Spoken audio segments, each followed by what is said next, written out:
Do you know anything about biochemic salt therapy? आप लोगों में से किसी को कुछ पता है बायोकेमिक सॉल्ट थेरेपी के बारे में? नो। ओके, हर्षा जी को नहीं पता।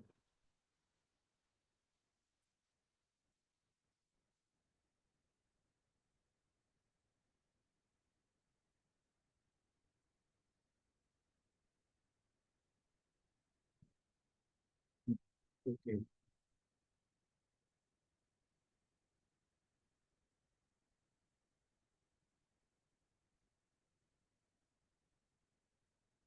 बायोकेमिक सॉल्ट थेरेपी, जिसको 12 टिश्यू रेमेडीज भी कहा जाता है, तो उसके बारे में हम थोड़ी आज जानकारी लेंगे बेसिक, ताकि आपको अगर उसमें आगे बढ़ना है तो आप बढ़ सकते हैं। ये काफी इंटरेस्टिंग साइंस है ये, लेकिन ज्यादा लोगों को उसके बारे में पता नहीं है।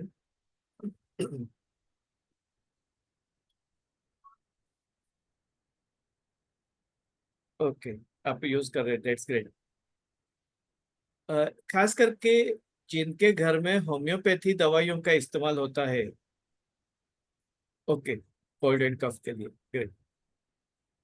ज्यादातर जो फैमिलीज में होम्योपैथी का दवाइयों का इस्तेमाल होता है ट्रीटमेंट के लिए, जो लोग होम्योपैथी डॉक्टर्स के पास रेगुलरली जाते हैं, उन लोगों को बायोकेमिक के बारे में थोड़ी बहुत जानकारी होती है या वो लोग इस्तेमाल करते हैं। लेकिन बाकी के लोगों को उसके बारे में जानकारी नहीं है, जबकि ये काफी इंटरेस्टिंग साइंस है। तो इसके बारे में हम लोग देखेंगे। Yes, cold cough fever headache. Basically हम लोग डे टू डे लाइफ में whatever problem we are facing in our daily life pattern, may be fever, may be cough and cold, headache, acidity, joint pain, constipation, such type of problem we are taking allopathy medicines or modern medicines what we call। कई सारे लोग हमेशा तकलीफ में होते हैं और हमेशा उनको दवाइयाँ लेनी पड़ती है। जैसे अभी गर्मी का मौसम है, तो हेडेक कई सारे लोगों को होता है, सर दर्द की शिकायत होती है, माइग्रेन की शिकायत होती है, और वो जब तक पेन किलर नहीं लेते या दर्द की गोली नहीं लेते तब तक उनको रिलीफ नहीं मिलता है। कई बार कुछ खाने पीने में ठंडा चीज वगैरह आ गया, कहीं ठंडे क्लाइमेट में जाके आए तो उसकी वजह से सर्दी खांसी हो जाती है, क्लाइमेट चेंज हुआ बुखार आ जाता है। तो हम लोगों को पता है बुखार आ गया तो डोलो लेना है या क्रोसिन मेटासिन या पैरासीटामोल लेना है। एलर्जी है तो एविल गोली का इस्तेमाल करते हैं। एसिडिटी है तो रेंटेक, पेंटाप्रोजोल वगैरह दवाइयों का इस्तेमाल किया जाता है। यानी हम इन सब दवाइयों से परिचित हैं, लेकिन हम बायोकेमिक सोर्स से सारे लोग परिचित नहीं होते हैं। लेकिन अगर इन दवाइयों को अगर हम घर में रखें तो हम लोग डे टू डे लाइफ में जो बार बार हमें दवाइयाँ लेनी पड़ती है, वो दवाइयों की जरूरत भी कम हो जाए और उनकी साइड इफेक्ट से भी बच सकते हैं। तो ये जो बायोकेमिक सोर्स थेरेपी है क्या है, कैसे काम करता है, इसके बारे में हम आज बेसिक इंट्रोडक्शन लेंगे। थोड़ी जानकारी आपको उससे मिल जाएगी कि ये कैसे काम करता है ये। और ये इतना सेफ साइंस है कि छोटे बच्चों से लेकर बड़े बुजुर्ग तक सभी लोगों को हम इसका इस्तेमाल कर सकते हैं। यानी अगर 6 महीना 12 महीने का बच्चा है और उसको भी अगर कोई तकलीफ होती है, जैसे जुलाब हो जाते हैं, सर्दी खांसी हो जाती है, बुखार आ जाता है, तो उसके लिए भी हम इसका दवाइयों का इस्तेमाल कर सकते हैं। जबकि आप देखेंगे तो पीडियाट्रिशियन के पास में जाते हैं तो ज्यादातर ऐसी तकलीफ के लिए एंटीबायोटिक्स देते हैं, एंटी एलर्जिक, बुखार के लिए। तो ये सारी जो मॉडर्न मेडिसिन है, लॉन्ग रन में फिर क्या होता है कि जब तक आप वो दवाइयाँ नहीं लेते हैं तब तक फायदा नहीं होता।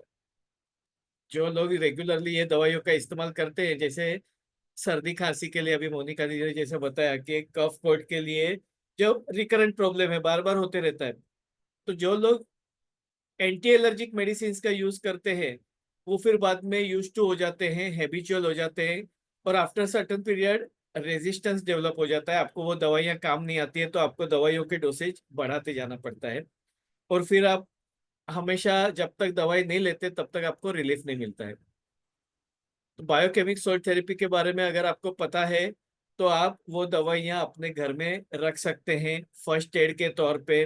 जिनको क्रॉनिक प्रॉब्लम है उसके लिए भी कई सारी दवाइयों का कॉम्बिनेशंस बना के रख सकते हैं या इंडिविजुअल मेडिसिन ले सकते हैं। और बार बार होने वाली तकलीफ के लिए या पुरानी तकलीफ के लिए जो केमिकल बेस्ड दवाइयां हैं वो हम टाल सकते हैं या कम कर सकते हैं, तो उसके ऊपर आधारित ये वेबिनार है। बायोकेमिक सॉल्ट थेरेपी के द्वारा हम सेल्यूलर न्यूट्रिशन में कैसे इम्प्रूवमेंट ला सकते हैं। तो आप सब लोग एक्साइटेड है जानने के लिए?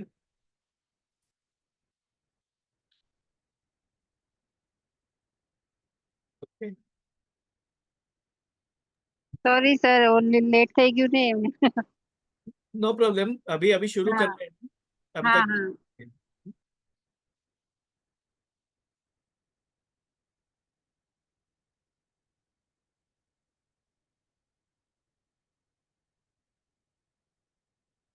बायोकेमिक सोल्ट थेरेपी, उसके बेनिफिट्स क्या है, एडवांटेजेस क्या है, ये कैसे काम करते हैं, ये हम देखेंगे। Basically these are salt.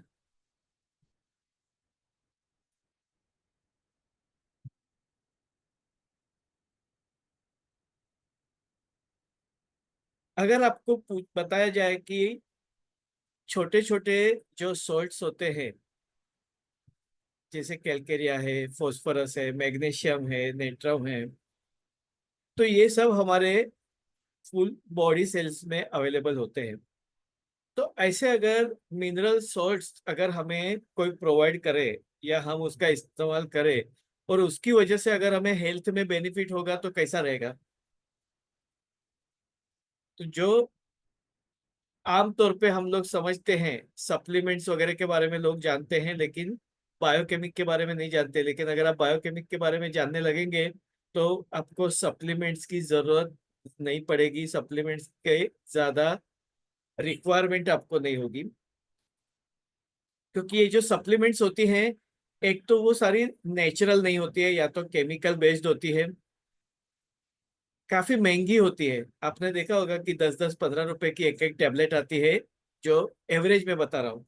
Certain जो एकदम केमिकल बेस्ड दवाइयाँ होती है वो थोड़ी सस्ती होती है, लेकिन वो केमिकल्स बॉडी में आपको कुछ ना कुछ नुकसान पहुंचाती है। तो certain nutritional supplements are very much expensive. Sometimes some tablets are costing 30 to 50 rupees per tablet, and it gives you supplementation for shorter period. Again, you have to repeat the course after certain period. But these are the natural salts which balances our body system at cellular level. इस आमतौर पे whatever nutritional supplements we are taking, either vitamin B complex or multivitamin tablets, vitamin D3, uh, then certain minerals, what we are taking, they are in chemical form. And if you know, they are in larger quantity, like 250 milligram, 500 milligram, 150। तो जो supplements होती है उसका अगर आप जो medicine का content देखेंगे तो काफी ज्यादा मात्रा में होता है, लेकिन हमारे सेल्स की रिक्वायरमेंट काफी कम होती है। हम लोगों को काफी कम मात्रा में सप्लीमेंट्स की जरूरत होती है। इनफैक्ट माइक्रोग्राम्स या माइक्रो पार्टिकल्स के रूप में हमें सप्लीमेंट्स की जरूरत होती है, लेकिन हमें काफी एक्सेस क्वांटिटी में सप्लीमेंट बॉडी को सप्लाई किया जाता है, जिसकी वजह से लिवर के ऊपर एक्स्ट्रा लोड बढ़ता है, हमारे पॉकेट के ऊपर भी एक्स्ट्रा लोड बढ़ता है। और in long run, if we are taking that supplements for longer duration, it can produce hypervitaminosis also। कई बार कई सारे लोगों को लगता है कि 40 साल हो गए तो उसके बाद में हमें सप्लीमेंट्स लेने ही चाहिए, रेगुलर बेसिस पे विटामिन की गोली खानी चाहिए। एडवर्टाइज भी इसी प्रकार से दिया जाता है कि 30 प्लस हो गए तो आपको सर्टन सप्लीमेंट रेगुलरली लेना है, 40 प्लस हो गए तो सर्टन सप्लीमेंट रेगुलरली लेना है, मेनोपॉज हो गया तो उसके बाद में आपको सर्टन सप्लीमेंट रेगुलरली लेना है। लेकिन ये कंटिन्यूस लेने की वजह से हाइपर विटामिनोसिस होता है, which can damage your liver, which can disturb your internal organs. लेकिन ये जो 12 सॉल्ट्स होते हैं, basically there are 12 salts which are the basic salts which are available in our each and every cells of the body. हमारे जो भी cells बनते हैं basically, our body is made up of organs. Organs are made up of tissues. Tissues are made up of cells. तो sales जो है वो हमारे शरीर का सबसे छोटा अंश है जिसको हम कोश कहते हैं, सेल्स। कई सारे कोश जब इकट्ठा होते हैं तब टिश्यूज बनते हैं, पेशी बनती है। कई सारे टिश्यूज जब इकट्ठा होते हैं तो ऑर्गन बनता है, जैसे लिवर, किडनी, हार्ट, स्प्लेन। तो जब भी बहुत सारे पेशी जमा होती है तब अवयव बनता है। और वो कई सारे अवयवों का एक दूसरे के साथ में तालमेल बनता है, तभी कोई सिस्टम बनती है, कोई तंत्र बनता है। जैसे रेस्पिरेटरी सिस्टम, कार्डियोवैस्कुलर सिस्टम, बाद में digestive system, urinary system, reproductive system, यानी प्रजनन तंत्र, पाचन तंत्र, मूत्र तंत्र जिसको हम कहते हैं। तो इसमें कई सारे अवयवों का एक दूसरे के साथ में कोऑर्डिनेशन होता है, और इस तरीके से हमारा पूरा शरीर बनता है। अभी कई बार क्या होता है कि कोई एक ऑर्गन के ऊपर इफेक्ट होता है, जैसे किसी के लिवर के ऊपर कोई इफेक्ट हुआ है, किडनी के ऊपर हुआ है, स्टमक के ऊपर हुआ है, हार्ट या लंग्स के ऊपर हुआ है। तो जो मेडिसिन दी जाती है वो पर्टिकुलर वो ऑर्गन के लिए दी जाती है, लिवर के लिए, किडनी के लिए, हार्ट के लिए, स्प्लीन के लिए। लेकिन बेसिकली आपके जो सेल्स होते हैं, अगर वो सेल को न्यूट्रिशन मिला तो सेल्स अगर रिपेयर होंगे तो ऑटोमेटिकली आपके टिश्यूज रिपेयर होंगे। टिश्यूज रिपेयर हुए तो ऑर्गन रिपेयर होगा, ऑर्गन रिपेयर हुआ तो सिस्टम रिपेयर होगा। तो केवल सिस्टम को रिपेयर करने से नहीं होगा, हमें उसके रूट लेवल तक जाना होगा। तो उसका रूट लेवल है सेल्यूलर न्यूट्रिशन। तो अगर सेल्स को प्रॉपरली न्यूट्रिशन मिलता है, जिसकी वजह से हमारा पूरा शरीर बना है। हम लोग कहते हैं ना कि हमारे एक डीएनए में हमारे पूरे बॉडी का कॉन्फ़िगरेशन होता है। यानी डीएनए एक सेल अगर आइडेंटिफाई किया जाए, उसको निकाला जाए, तो उसके ऊपर से हमें पूरे बॉडी का स्ट्रक्चर पता चलता है। यानी हमारे ईच एंड एवरी सेल्स में हमारे पूरे बॉडी का मेमोरी है। So if we treat the cells, then automatically body gets recovered. लेकिन हम लोग फोकस क्या करते हैं, हम लोग जो बिगड़ गया है उसके ऊपर फोकस करते हैं। रेस्पिरेटरी सिस्टम काम नहीं कर रहे तो रेस्पिरेटरी सिस्टम के ऊपर फोकस किया जाता है, या लंग्स काम नहीं करते तो लंग्स के ऊपर फोकस किया जाता है। लेकिन लंग्स जिन सेल्स से बने हुए हैं, अगर वो सेल्स को ही अगर आप ठीक कर देंगे तो ऑटोमेटिकली लंग्स में इंप्रूवमेंट हो जाएगा। सो बायोकेमिक सॉल्ट थेरेपी जो है, it works on that minute cells. How it works? तो बेसिकली देयर आर 12 सॉल्ट्स। हमारे शरीर के जो भी अलग अलग अवयव हैं, अलग अलग पार्ट्स हैं, कंपोजिशंस, जो डिफरेंट डिफरेंट कंपोजिशंस हमारी बॉडी की है, मे बी ब्लड है, लिम्फ है, बाद में ऑर्गन्स होते हैं, बोन्स होते हैं, स्किन है, eyes, ear, brain cells, nervous cells. तो ये सारे जो सेल्स है, हर एक सेल्स में अलग अलग किस्म के सब बायोकेमिक सॉल्ट्स उसमें अवेलेबल होते हैं। तो हमारे बॉडी में ओवरऑल अगर देखे जाए तो कई सारे मिनरल्स हैं, कई सारे सॉल्ट्स अवेलेबल है। बट उसमें से out of that 12 salts are very much essential, और विच आर द पायनियर, और which are the basics of our entire body system. तो जैसे कैलकेरिया फ्लोर है, कैलकेरिया फोस है, कैलकेरिया सल्फ है, बाद में फेरम फोस है, नेट्रम म्यूर है, बाद में नेट्रम फोस है, नेट्रम सल्फ है, सिलिका है, काली फोस है, काली मूर है, काली सल्फ है। तो ऐसे 12 सॉल्ट्स हैं, जिसमें मतलब इन जनरल अगर आपको सुना होगा तो आपको पता है सोडियम, पोटेशियम, फॉस्फोरस, तो ये कैल्शियम, ये अलग अलग मिनरल्स होते हैं, अलग अलग सॉल्ट्स होते हैं, और वो अलग अलग इंग्रेडिएंट के साथ में कंबाइंड होते हैं। तो उसका कॉम्बिनेशन अलग अलग होता है। तो बेसिक सॉल्ट्स आर 12, और वो 12 सॉइल्स का कॉम्बिनेशन से हमारा पूरा बॉडी का स्ट्रक्चर बना है। जब भी ये 12 सॉल्ट्स में कोई डेफिशिएंसी क्रिएट होती है, या फिर उसकी मॉलिक्यूलर चेन सिस्टम में कहीं पे कुछ कॉम्प्लिकेशन क्रिएट होती है, जैसे पाइपलाइन होती है, एक चैनल सिस्टम होती है, अगर वो चैनल में कहीं पे रुकावट आ जाए, पाइपलाइन में कहीं पे कचरा जम जाए, तो आगे का फ्लो डिस्टर्ब हो जाता है। Likewise our all body cells are interconnected. तो उसके मॉलिक्यूलर सिस्टम में अगर कोई सॉल्ट की कमी की वजह से, या उसका मॉलिक्यूलर चेंजेस की वजह से अगर उसके चेन में गड़बड़ी हो गई, तो बीमारी आती है, डिसीज फॉर्मेशन होता है। और जब भी हम माइन्यूट फॉर्म में वो सेल्स वो मिनरल्स को, वो सोल्ट को हम प्रोवाइड करते हैं बॉडी को, वो cells gets repaired and the deficiency gets cured and your disease also gets cured. So ये बेसिक प्रिंसिपल है बायोकेमिक सॉल्ट थेरेपी का। जैसे अगर नर्व सेल की बात करें हम, ब्रेन सेल्स, तो उसमें पोटेशियम, कालीफोस ज्यादा डोमिनेटिंग होता है। सो कोई भी बॉडी सेल्स सिंगल मिनरल से या सिंगल सोल्ट से नहीं बना हुआ है, it is a combination of various salts and minerals. तो उसमें एक आधा डोमिनेटिंग होता है। जैसे बोन्स में कैलकेरिया फोर्स डोमिनेटिंग होता है, बाद में नर्वस सिस्टम में काली फोर्स डोमिनेटिंग होता है। तो लाइक दैट हर एक सेल्स में कोई ना कोई सेल डोमिनेट, कोई ना कोई मिनरल्स, कोई ना कोई सोल्ट आपका डोमिनेटिंग होता है। तो अगर उसमें कोई डेफिशिएंसी क्रिएट होती है तो उससे रिलेटेड बीमारी आती है। जैसे अगर किसी का ब्रेन सेल्स में जो कालीफोस जो इतना होना चाहिए, कालीफोस मीन्स पोटेशियम फोस्फरस, तो ये पोटेशियम फोस्फेट जो होता है, ये अगर डेफिसिट है तो उसका नर्वस सिस्टम में डिफरेंस आ सकता है, उसका सोचने में, एंजाइटी में, उसका डिप्रेशन हो सकता है, एंजाइटी हो सकती है, लॉस ऑफ मेमोरी हो सकती है। तो ये सारे इश्यूज हो सकते हैं। अभी ये सब इश्यूज के लिए हम लोग मेडिसिन क्या देते हैं? अगर उसका नींद नहीं आती है तो हम नींद की दवाई दे देते हैं। मैं बात कर रहा हूँ मॉडर्न साइंस के एस्पेक्ट से, मॉडर्न मेडिसिन के एस्पेक्ट से। कि अगर एंजाइटी वगैरह है तो उसको एंटी डिप्रेशन ड्रग्स वगैरह दिए जाते हैं। अगर किसी को नींद नहीं आती है तो उसको इंसोम्निया से रिलेटेड जो भी सीडेटिव्स है, ट्रैंक्विलाइजर्स है, वो दिए जाते हैं।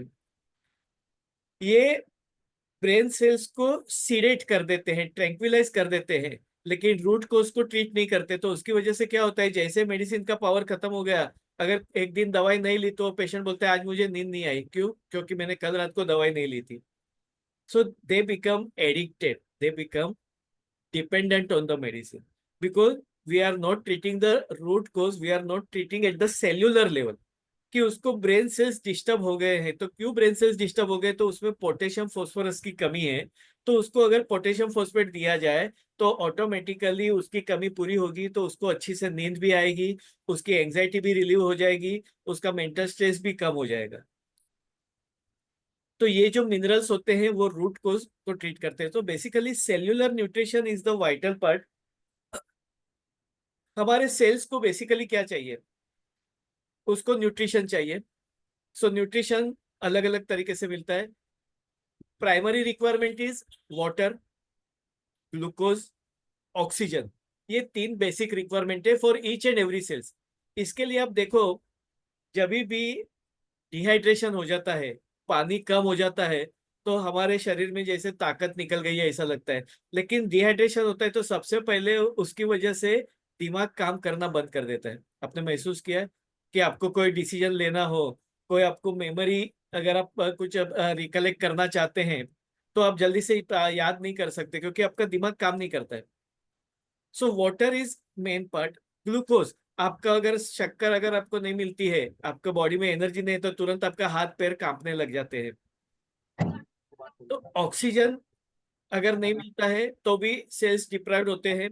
तो oxygen, water element and glucose, these are the three basic requirement for each and every cell. लेकिन उसके अलावा हर एक सेल्स की अपनी अपनी एक रिक्वायरमेंट होती है, उसका अलग अलग न्यूट्रिशन होता है।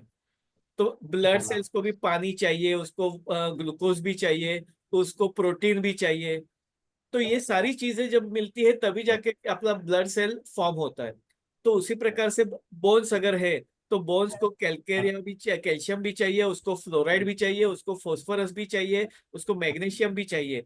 तो ये सभी चीजों का जब भी कॉम्बिनेशन होता है तभी बोन्स का फॉर्मेशन होता है। तो ऑस्टियोपोरोसिस हो गया है या ऑस्टियोआर्थराइटिस है, उसका बोन्स वीक हो गए हैं, तो हम लोग क्या करते हैं, कैल्शियम टेबलेट्स दे देते हैं। तो नॉर्मली आप देखेंगे तो लोग सर्टन एज के बाद में ये जॉइंट पेन वगैरह के लिए रेगुलर बेसिस पे कैल्शियम सप्लीमेंट्स लेते हैं। लेकिन ये कैल्शियम सप्लीमेंट अगर आप देखेंगे तो उसका क्वांटिटी क्या होता है, 500 मिलीग्राम, 1000 मिलीग्राम, बहुत ही ज्यादा मात्रा में होता है। जबकि सेल्स की रिक्वायरमेंट बहुत कम होती है। जब सेल्स को अगर न्यूट्रिशन मिला ओवरऑल तो फिर वो टोटल बोन्स को मिलेगा, लेकिन हम केवल बोन्स के हिसाब से कंसिडर करते हैं।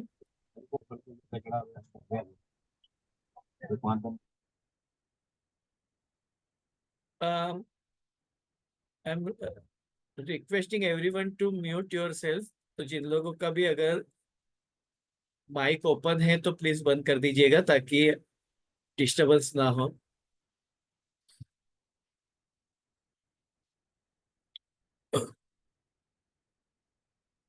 Okay, I think now it is okay, right?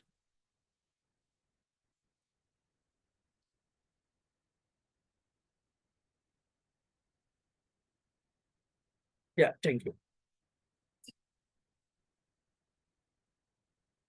हमें नॉर्मली अगर आप कहीं पे भी अगर देखेंगे तो इंटरनेशनल स्टैंडर्ड्स वगैरह में वो हिसाब से जहाँ पे बात होती है तो एवरीडे की इतनी प्रोटीन की रिक्वायरमेंट है, एवरीडे की इतनी विटामिन की रिक्वायरमेंट है, कैल्शियम की रिक्वायरमेंट है, तो वो उस हिसाब से बात करते हैं।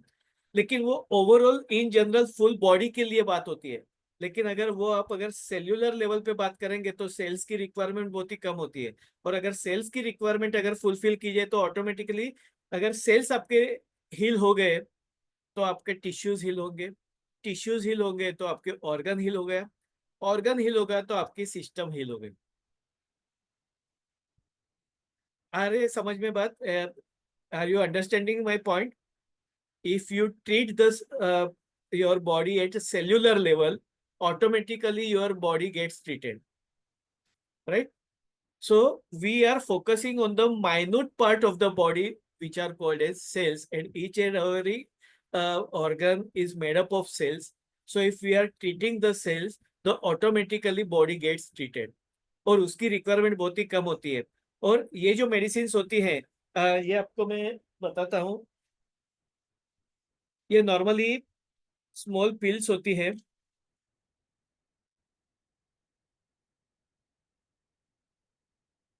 ये व्हाइट कलर की प्लेन चपटी गोलियां हैं।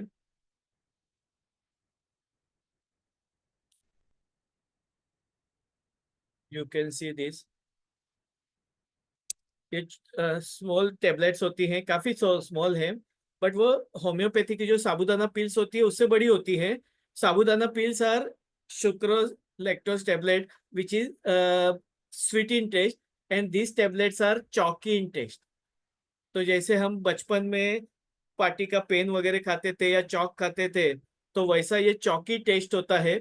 सो it is, it can be powdered easily और it can be mix with the water easily. ये अलग अलग फॉर्मेट में इसका इस्तेमाल होता है। हम अगर ऐसे ही मुंह में रखेंगे तो वो डिजोल्व हो जाती है आफ्टर सर्टन पीरियड। लेकिन वो होम्योपैथी पिल्स 5-10 मिनट्स में डिजोल्व होती है, इसको 30 मिनट्स लग सकता है।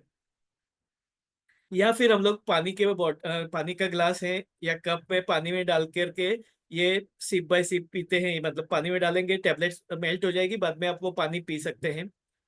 सर्टन मेडिकेशन, सर्टन बीमारी के लिए ये मैं पाउडर फॉर्म बना के उसका पेस्ट भी बनाया जा सकता है। For local application, for cream like formation उसका यूज किया जा सकता है।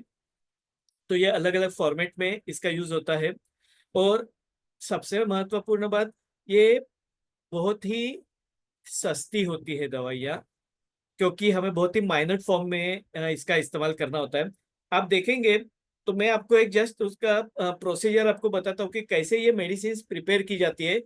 It can be applicable to homeopathy also as well as for biochemic also. Homeopathy में क्या किया जाता है, एक पार्ट मेडिसिन का लिया जाता है। होम्योपैथी की जो मेडिसिन होती हैं वो मदर टिंचर फॉर्म में होती है। वो अलग अलग सोर्सेज से आती हैं। It can be from vegetables, it can be from minerals or any other sources. Certain medicines are prepared from animal sources also, right? But ये जो biochemic salt therapy it is a purely inorganic salts। तो वो जो salts होते हैं, mines होती हैं, उसमें से ये medicines prepare होती है। तो इसमें और दूसरा कोई इंग्रेडिएंट नहीं होता है पाउडर फॉर्म, जैसे चूना।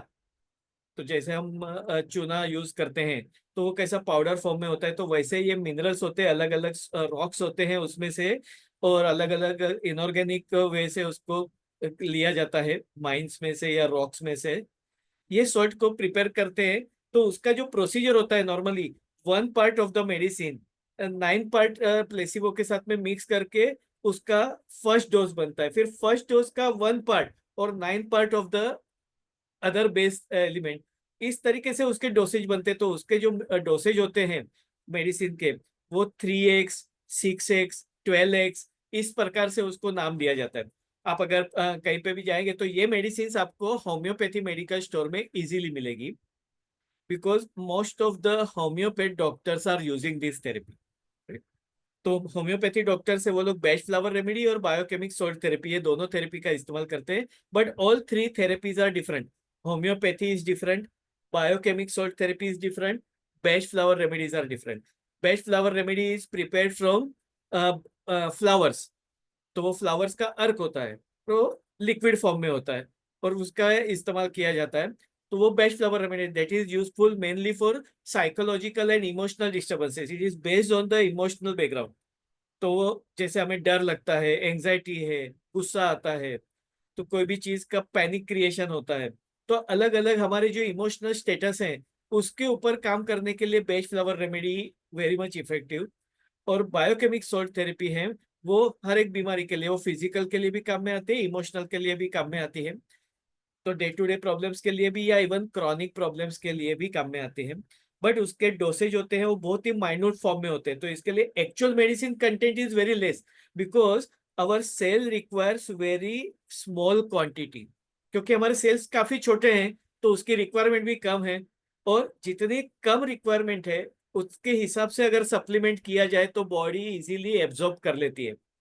जैसे 250 milligram is difficult to digest, 500 milligram is difficult to digest, as well as it is difficult to absorb also. अगर आपका डाइजेस्टिव सिस्टम बराबर नहीं है, अगर आपके एंजाइम्स वगैरह बराबर से नहीं है, तो वो इजीली एब्जॉर्ब नहीं होता है। लेकिन माइन्यूट फॉर्म है वो इजीली बॉडी में एब्जॉर्ब होता है, और स्लोली ग्रेजुअली आपकी डेफिशिएंसी फुलफिल होती जाती है, और जैसे जैसे आपकी डेफिशिएंसी फुलफिल होती जाती है your disease gets cured. So biochemic salts are very tiny and minute salts, and which are easily absorbed by the body, and it nurtures your cell, it repairs your cells and heals your body.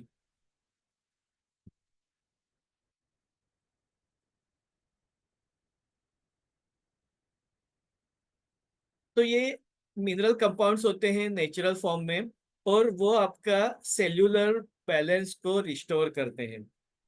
इसका जो main इसका आविष्कार जो है वो doctor William शुजलर ने किया था इन 1873, यानी ऑलमोस्ट 150 ईयर्स बैक, यानी 150 साल पुरानी ये थेरेपी है। यानी ये थेरेपी ऐसा नहीं है कि अभी अभी लोगों के सामने आई है, it is already existing since 150 years.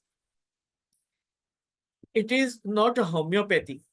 शुजलर studied homeopathy, उन्होंने होम्योपैथी का भी अभ्यास किया हुआ था, लेकिन उसके साथ में उनको पता चला कि होम्योपैथी में जो ड्रॉबैक्स थे, होम्योपैथी में सर्टन बीमारियां जो ट्रीट नहीं हो रही थी, और उसके बाद में उन्होंने रिसर्च करते करते उन्होंने ये बायोकेमिक सॉल्ट थेरेपी का आविष्कार किया। So best flower biochemic salt therapy is not a homeopathy. Homeopathy का जो प्रिंसिपल है वो डिफरेंट है। होम्योपैथी बेस्ड ऑन सिमिला सिमिलिबस क्यूरेंटर, ये उसका बेसिक ट्रीटमेंट प्रिंसिपल है। कांटे से कांटे को निकालना, ये उसका बेसिक प्रिंसिपल है होम्योपैथी। जबकि biochemic salt therapy is based on purely deficiencies and irregularity in the molecular chain of the biochemic salts. तो सॉल्ट्स में उनका जो मॉलिक्यूलर फंक्शन है उसमें कुछ डिस्टर्बेंस है या उसमें डेफिशिएंसी है तो बीमारी आती है, ये उसका बेसिक प्रिंसिपल है। होम्योपैथी का कांटे से कांटे को निकालना, ये उसका प्रिंसिपल है। यानी हम लोग कहते हैं ना कि जहर को मारने के लिए जहर का इस्तेमाल किया, poison kills poison, likewise. So that is the thing, that is the basic principle of homeopathy. और होम्योपैथी में अगर आप देखेंगे तो उसमें बहुत सारे क्राइटेरियाज होते हैं, उसमें माइंड के ऊपर ज्यादा फोकस किया जाता है। So homeopathy is all together different therapy, और होम्योपैथी में बहुत ही ज्यादा स्टडी की रिक्वायरमेंट है। लेकिन बायोकेमिक सोल्ट थेरेपी ये कोई भी पर्सन सीख करके उसका इस्तेमाल कर सकता है, उतने आसान है। It is not a supplement therapy also. मैंने जैसे बताया कि सप्लीमेंट्स जैसे vitamin B, vitamin A, calcium, minerals, ये अलग अलग प्रोटीन पाउडर आप देखते हैं आजकल मार्केट में बहुत ही ज्यादा सप्लीमेंट्स का यूज होता है। तो ये सप्लीमेंट्स जो होते हैं वो बहुत ही ज्यादा क्वांटिटी में, लाइक 250 मिलीग्राम्स, 500 मिलीग्राम्स, इस तरीके से उसकी क्वांटिटी होती है। जबकि biochemic salt therapy minor level पे होती है।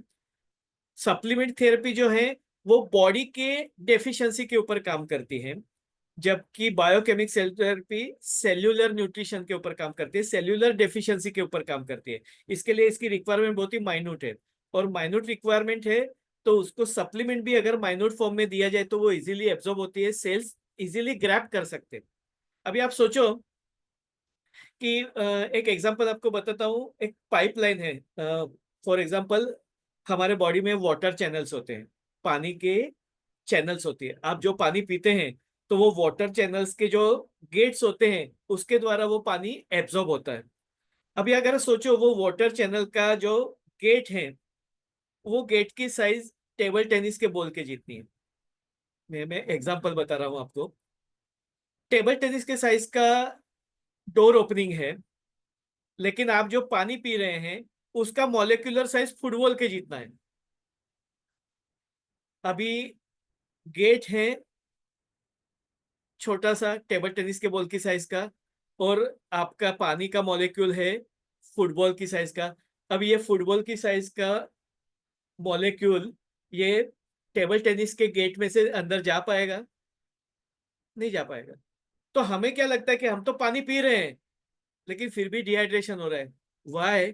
Because your water molecular size is high, और that's why you are not, your water is not getting absorb from the by the water channels, so still you become dehydrated even though you are drinking water.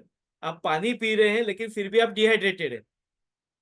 उसी तरीके से अगर आप सोचो, यही example आपको applicable करता हूं कि आपकी रिक्वायरमेंट है 5 मिलीग्राम की, और आप 250 मिलीग्राम का क्वांटिटी उसको दे रहे हैं, तो ये कैसे एब्जॉर्ब होगा? Are you getting my point? Supplements 250 milligram, 500 milligram, 1000 milligram की है, जबकि आपकी रिक्वायरमेंट हार्डली 5 to 10 मिलीग्राम। उसका जो ओपनिंग गेट है वो तो 5 to 10 मिलीग्राम के लिए है। तो जितनी कम क्वांटिटी में वो अंदर एब्जॉर्ब होगा तो वो कंटिन्यूस एब्जॉर्प्शन उसका चलते रहेगा। लेकिन आपको लगेगा नहीं, उसकी रिक्वायरमेंट 250 मिलीग्राम है, मैं एक साथ में 250 मिलीग्राम दूं तो वो एब्जॉर्ब हो पाएगा।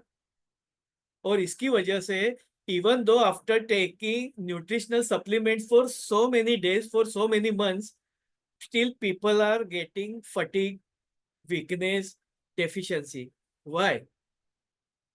अब आया बात आपको समझ में? आपने देखा होगा कई सारे लोग 2-2, 3-3 महीने से, 6-6 महीने से, कुछ पेशेंट्स को तो मैंने देखा है कि वो साल 2 साल से, या कुछ लोग मेनोपॉज के पीरियड से ही उनका सप्लीमेंट चालू है। कुछ लोगों को मतलब साल साल 2-2 साल तक कैल्शियम टेबलेट्स वगैरह सप्लीमेंट्स ले रहे हैं, लेकिन उसके बाद में भी उनके बोन्स तो वीक है ही है, उनकी हड्डियां दर्द होती है, ऑस्टियोपोरोसिस एज इट इज है। क्यों? क्योंकि जो क्वांटिटी में अंदर जा रहा है वो क्वांटिटी अंदर एब्जॉर्ब नहीं हो रही है। यानी केवल आप देंगे और बॉडी एक्सेप्ट करेगी ऐसा नहीं, तो बॉडी को जितनी रिक्वायरमेंट है, अगर बॉडी की रिक्वायरमेंट छोटी है तो आप छोटी से ही दो। तो इसके लिए माइक्रो फॉर्म में अगर रिक्वायरमेंट है तो आप उसको माइक्रो फॉर्म में सप्लीमेंट देंगे तो बॉडी एब्जॉर्ब करेगी। एब्जॉर्ब करेगी तो रिजल्ट मिलेगा, एब्जॉर्ब नहीं करेगी तो वो वैसा का वैसे ही बाहर निकल जाएगा। Are you getting my point? तो बायोकेमिक सेल थेरेपी जो है वो माइन्यूट फॉर्म में है, तो वो सेल्यूलर पे काम करती है। And once your cells get repaired, automatically your tissues get repaired, your system gets repaired, and your disease gets repaired. तो ये उसका बेसिक मैकेनिज्म ऑफ एक्शन है।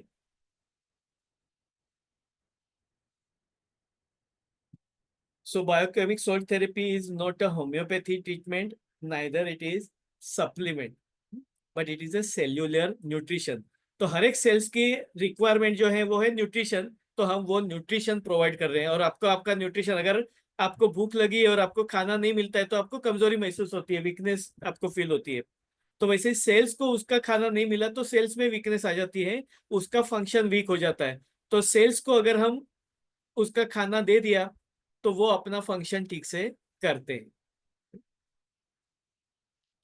तो ये जो 12 सॉल्ट होते हैं, कई सारे सॉल्ट है मैंने बताया वैसा, लेकिन out of that 12 salts are very much essential and plays major role, that's why we are focusing on the 12 salts. तो शुजलर ने ये 12 सॉल्ट के ऊपर ही ये थेरेपी डेवलप की कि ये 12 मेन सॉल्ट्स है, अगर ये आप अगर सप्लीमेंट कर लेते हैं so you can treat each and every disease. तो ये 12 सोल्ट हम लेते हैं जैसे हम हमारी बैटरी को रिचार्ज करते हैं। तो अगर हमारी बैटरी लो हो गई है, जब जैसे हम लोग मोबाइल की बैटरी लो हो जाती है तो हम उसको रिचार्ज कर देते हैं, तो अगेन बैटरी रिचार्ज हो गई तो आपका मोबाइल फंक्शन ठीक से चलता है। लाइकवाइज अगर आपके सेल्स की बैटरी लो हो गई है, तो अगर उसको सोर्ट अगर मिनरल्स अगर दे दिए तो उसके बैटरी रिचार्ज हो सकती है। अभी जब भी कोई भी डेफिशिएंसी क्रिएट होती है, जैसे अगर समझो कि कैलकेरिया फोर्स की डेफिशिएंसी क्रिएट हुई, तो कैलकेरिया फोर्स की डेफिशिएंसी क्रिएट होगी तो पहले सेल्स में होगी, उसके बाद में टिश्यूज में होगी। तो जैसे ही डेफिशिएंसी क्रिएट होगी सेल्स में, टिश्यूज में, फिर वो ऑर्गन पे काम करेगी। अभी कैलकेरिया फोर्स वाइटल पार्ट है बोन्स के लिए। तो अगर कैलकेरिया फोर्स अगर आप में डेफिशिएंसी है तो धीरे धीरे आपके बोन वीक होना शुरू हो जाएंगे, और फिर बाद में आपको जॉइंट पेन होना, बोन पेन होना, ओस्टियोपोरोसिस होना, ये सारे आपके सिम्टम्स शुरू हो जाते हैं। तो जैसे आप कैलकेरिया फोर्स माइन्यूट फॉर्म में सप्लीमेंट कर देते हैं, रेगुलर बेसिस पे भी आप कर सकते हैं, तो उसकी वजह से धीरे धीरे सेल्स को कैलकेरिया फोर्स मिलते गया, तो वैसे वो बोन्स में डिपॉजिट करते जाता है, बोन्स का स्ट्रेंथ बढ़ते जाता है, bones get recharge and repair.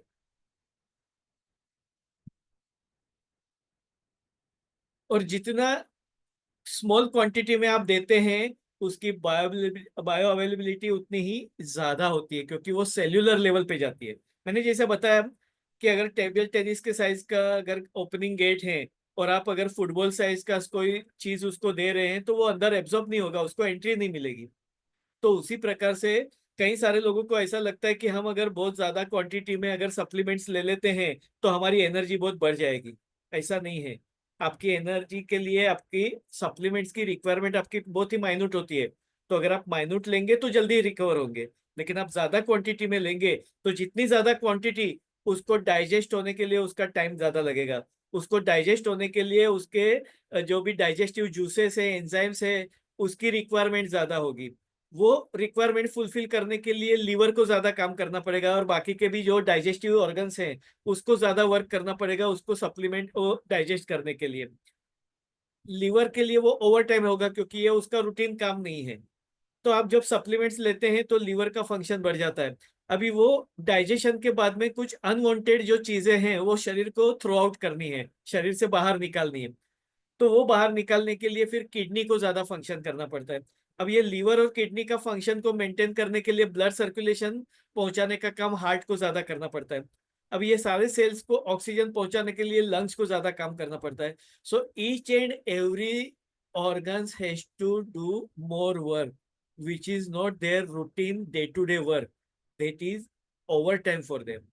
और उसकी वजह से फिर लॉन्ग रन में वही विटामिन और वही मिनरल्स आपके लिए ट्रबलसम हो जाते हैं, क्योंकि वो प्रॉपरली डाइजेस्ट नहीं हुए तो एक्यूमुलेट होते हैं, और वो एक्यूमुलेट हो गए तो वो टॉक्सिन्स का काम करते हैं, पॉइजन का काम करते हैं।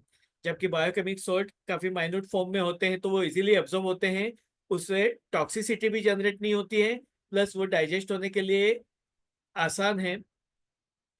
तो उसकी वजह से उससे जल्दी रिकवरी होती है। तो ये जो 12 हीलिंग हीरोज हैं बायोकेमिक सोल्ट के, तो उसमें जो मैंने आपको पहले बताया वैसे कैलकेरिया फ्लोर है, कैलकेरिया फोर्स है, कैलकेरिया सर्फ है, फेरम फोर्स है, बाद में natrum mur, natrum phos, natrum sulph, बाद में kali mur, kali phos, kali sulph, silica, ये 12 टाइप्स के सोल्ट्स हैं। अभी हमारे डे टू डे लाइफ में हमारी शरीर को बायोकेमिक सोल्ट की क्यों जरूरत है? हमें कैसे पता चलेगा कि हमें डेफिशिएंसी क्रिएट हो रही है? तो हमारी जो आज की लाइफ है वो बताती है कि हमें डेफिशिएंसी क्रिएट हो रही है। तो उसके सिम्टम्स क्या है ये भी हम देखेंगे। भी नॉर्मली जब भी सप्लीमेंट्स की रिक्वायरमेंट होती है या डेफिशिएंसी क्रिएट होती है, तो आपको एक तो कमजोरी महसूस होती है। कई सारे लोग बोलते हैं कि मैं रेगुलरली खाता हूँ, मुझे नींद अच्छी आती है, मैं मेरा रूटीन काम सब कुछ कर लेता हूँ, लेकिन मुझे थकावट बहुत महसूस होती है, या थोड़ा एक्सर्शन हुआ तो मुझे फिर रेस्ट लेना पड़ता है, बॉडी में एनर्जी लेवल जैसे निकल गया है, ऐसा लगता है। सो फटीग लेवल बढ़ जाता है जब भी मिनरल्स की डेफिशिएंसी क्रिएट होती है। तो उसके बाद में कई बार उसकी वजह से इम्यूनिटी लो हो जाती है। तो इम्यूनिटी लो हो गई तो कैसे पता चलेगा? तो बार बार हमें सर्दी खांसी हो जाती है, बुखार आता है, खाना ठीक से डाइजेस्ट नहीं होता है, एसिडिटी बढ़ जाती है, थोड़ा एक्सर्शन हुआ तो बीमारी हो जाती है। तो ये आपकी वीक इम्यूनिटी दिखाती है। अभी बाहर क्लाइमेट मतलब जैसे अगर बुखार का एपिडेमिक चल रहा है, फीवर का एपिडेमिक चल रहा है, वायरल फीवर चल रहा है, तो सभी लोगों को वायरल फीवर नहीं होता है, जिसकी इम्यूनिटी लो होगी उसको ही होता है। राइट। तो weak immunity is also one of the reason of deficiency of biochemic salt. उसके बाद में कई सारे लोगों में मूड स्विंग्स होते हैं, यानी वो पल में तोला पल में माशा जिसको कहते हैं। अभी थोड़ी देर पहले तो एकदम खुशहाल था और फिर अचानक से डिप्रेस लगता है या गुस्सा में आ जाता है। तो ये मूड स्विंग्स, ये भी एक मेजर सिम्टम है बायोकेमिक सॉल्ट्स के डेफिशिएंसी का। तो अगर वो सॉल्ट्स सप्लीमेंट कर दो तो उसके मूड स्विंग्स भी कम हो जाएंगे। और ये खास करके फीमेल्स में मेनोपॉज के दौरान, ड्यूरिंग पीरियडिक साइकिल, जब भी मेंस्ट्रुअल साइकिल होता है तभी मूड स्विंग्स वगैरह ज्यादा महसूस होता है। तो वो अंदर जो डेफिशिएंसी क्रिएट हो रही है उसकी वजह से ये होने की संभावना ज्यादा है। तो अगर आप वो सप्लीमेंट्स दे देते हैं तो अगर डेफिशिएंसी की वजह से मूड स्विंग्स हो रहे हैं, हार्मोनल चेंजेस की वजह से होते हैं, बाकी की स्ट्रेस की वजह से, ऐसे कई सारे रीजन है, लेकिन ज्यादातर कॉमनली ये होता है मूड स्विंग्स वगैरह मेनोपॉज में या मेंस्ट्रुअल साइकिल के दौरान। तो उसमें certain deficiencies plays vital role. तो अगर वो बायोकेमिक सॉल्ट उसको सप्लीमेंट की जाए तो वो रिकवरी फास्ट होती है, मूड स्विंग्स जल्दी से ठीक होता है। लो एनर्जी फील होती है, यानी हम लोग खाते पीते हैं सब कुछ लेकिन फिर भी वो एक उत्साह नहीं होता है, वो स्फूर्ति नहीं होती है। कई सारे लोग बोलते हैं कि मुझ में वो जोश नहीं है कि मतलब अभी अचानक से अगर कहीं जाना हो तो मुझे सोचना पड़ता है कि मैं जाऊं या नहीं जाऊं, चलूं या नहीं चलूं। यानी हम फैसिलिटी की राह देखते हैं, लग्जरी की राह देखते हैं कि मतलब ठीक है चल के नहीं जाना है, अगर गाड़ी मिल जाए तो अच्छा। तो वो एक अंदर से जो एनर्जी लेवल होता है बॉडी का वो कम हो जाता है। अभी उसकी वजह क्या है? तो हमारी जो मॉडर्न लिविंग स्टाइल है, कुछ सर्टन लिविंग हमारे हैबिट्स होती है, और बाकी कुछ सराउंडिंग एटमॉस्फेयर वगैरह का मेजर रोल हो सकता है। उसमें एक है जंक फूड। आजकल हम लोग fast food, junk food, processed food, package food, frozen food, ये सब चीजों का ज्यादा इस्तेमाल कर रहे हैं। तो विच आर ऑल प्रोसेस्ड। तो जहां पे भी एक्सपायरी डेट लिखी हुई है या जो प्रोडक्ट आपका कंपनी में जाकर के आया हुआ है, तो वो चीज जो है वो प्रोसेस्ड है, केमिकल बेस्ड है, और उसकी वजह से वो हमारे बॉडी की वाइटल एनर्जी को खींच लेती है। यानी हम खाते हैं, जैसे कई सारे लोग को आपने देखा होगा कि वो खाना खाते वक्त में कोल्ड ड्रिंक्स वगैरह पीते हैं। अ, पाव भाजी या बर्गर पिज्जा अगर आप जाएंगे तो मैकडी वगैरह में तो उसका एडवर्टाइज भी इस तरीके से होता है कि फ्रेंच फ्राइज के साथ में आपको कोका कोला फ्री या उसका कॉम्बो पैक आपको इतने में मिलेगा। तो लोग वो एट्रैक्टिव पैकेज के हिसाब से वो यूज करते हैं, उनको लगता है कि हमें सस्ते में मिल रहा है। बेसिकली वो 10 रुपए की चीज ही आपको 100 रुपए में दे रहा है। अभी 100 रुपए में उसको अगर 20-30 रुपए कंसेशन दे भी दिया तो वो कंसेशन कुछ ज्यादा नहीं है, लेकिन वो कॉम्बो पैक का जो एट्रैक्टिव ऑफर जो हमें दिया जाता है वो लेकर के हम लोग अभी फ्रेंच फ्राइज के साथ में कोल्ड ड्रिंक्स पीते हैं। तो उसमें एक में भी आपको न्यूट्रिशन तो कुछ मिलता नहीं है, बट वो कोल्ड ड्रिंक्स वगैरह पीने की वजह से आपके बॉडी के जो वाइटल मिनरल्स हैं, जो आपके बेसिक कॉन्स्टिट्यूएंट्स हैं, वो कम हो जाते हैं। तो ये it is applicable to each and every process food.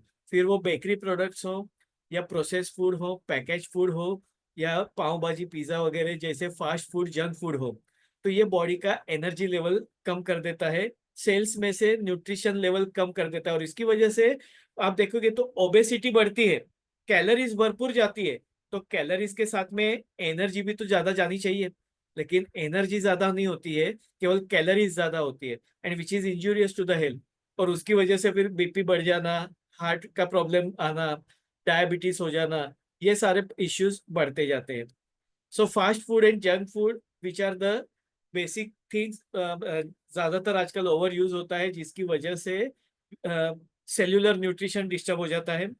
Stress की वजह से भी आपका सेल्यूलर लेवल डिस्टर्ब हो जाता है, क्योंकि स्ट्रेस की वजह से सर्टन नेगेटिव केमिकल्स बॉडी में ज्यादा फॉर्म होते हैं, सर्टन नेगेटिव हार्मोन्स बॉडी में ज्यादा फॉर्म होते हैं, और जिसकी वजह से आपका सेल्स में न्यूट्रिशनल डेफिशिएंसी क्रिएट हो सकती है। पॉल्यूशन बढ़ते जा रहा है, पानी में पॉल्यूशन, केमिकल है, हवा में पॉल्यूशन है।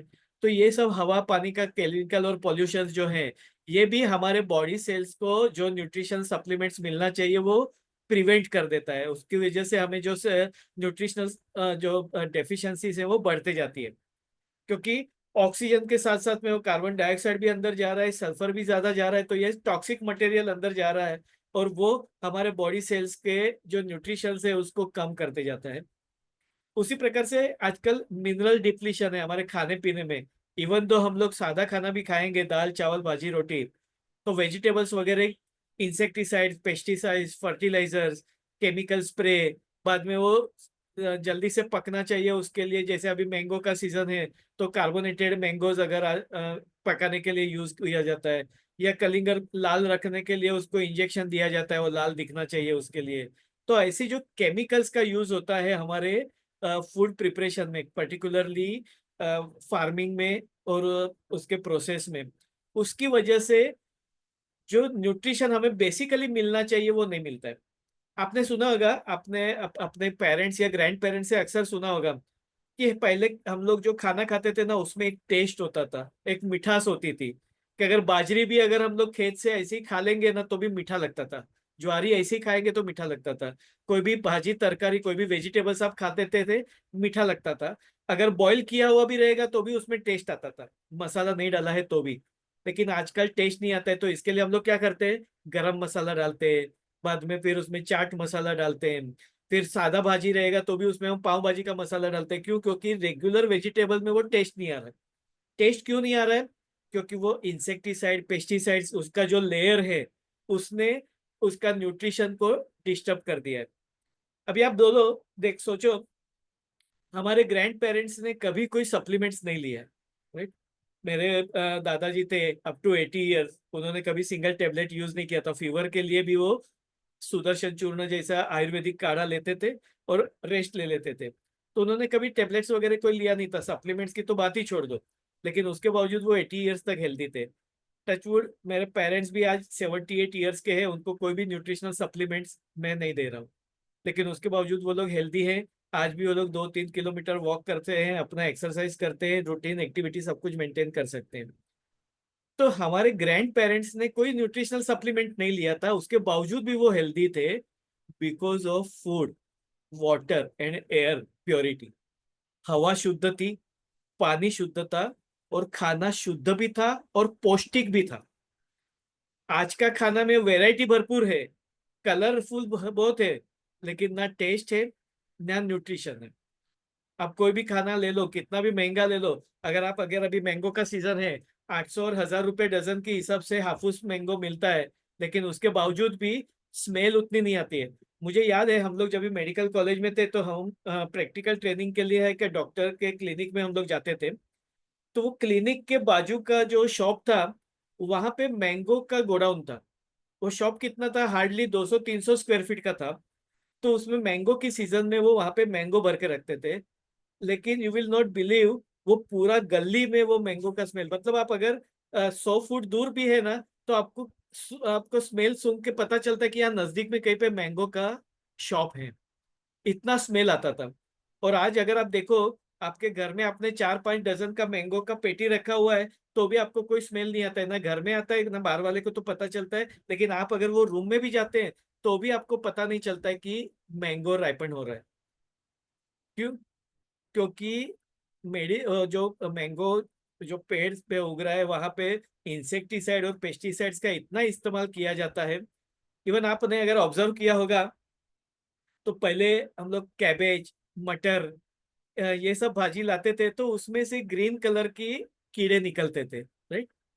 क्योंकि वो उसमें मिठास होती थी। मटर में वटाना जो होता है, तो ग्रीन पीस उसमें एक मिठास होती थी, कैबेज में, वैसे हर एक वेजिटेबल्स में वो मिठास होती थी, नेचुरल स्वीटनर होता था उसमें, और उसकी वजह से वहां पे कीड़े बनते थे, और वो कीड़े भी वो चीजें खाते थे। तो इसकी वजह से हम लोग खाना घर में जब साफ सफाई करते हैं कैबेज का या कॉलीफ्लावर का या मटर का, तो वो ग्रीन कलर के कीड़े दिखाई देते थे। आजकल कीड़े नहीं दिखते, क्यों? क्योंकि इतना सारा केमिकल, इंसेक्टिसाइड और पेस्टिसाइड्स का स्प्रे मारते हैं कि वो लार्वा स्टेज में ही खत्म हो जाते हैं, तो कीड़े बनते ही नहीं है। तो मतलब वो जो वेजिटेबल्स है उसका मिठास भी चला गया, उसका जो नेचुरल स्वीटनेस था, एक नेचुरल टेस्ट था, उसका नेचुरल ऑर्डर था, जो एरोमा था उसका, वो भी नहीं आता है। और उसके साथ साथ में उसमें जो न्यूट्रिशनल वैल्यू है वो भी नहीं मिलती है। और जिसकी वजह से हम लोग खाते तो सब कुछ है, हम लोग ग्रीन वेजिटेबल्स खा रहे हैं, हम लोग फ्रूट्स खा रहे हैं, हम लोग ड्राई फ्रूट्स खा रहे हैं, लेकिन हमारा हीमोग्लोबिन कम है, हमारा कैल्शियम डेफिशिएंसी है, हमारा विटामिन बी 12 कम है, हमारा विटामिन D3 कम है, हमारा एनर्जी लेवल कम है। क्यों? क्योंकि हमारा बॉडी का जो रिक्वायरमेंट है, वो हमारे मिनरल्स कम है, वो डेफिशिएंसी क्रिएट हो रही है, और जिसकी वजह से फिर हमें बाद में अलग अलग डिसीजेस प्रोड्यूस हो रही है। तो बायोकेमिक सॉल्ट जो है वो उसमें काफी हेल्पफुल है, क्योंकि ये माइन्यूट फॉर्म में आपको वो सारी रिक्वायरमेंट आपकी फुलफिल कर देता है।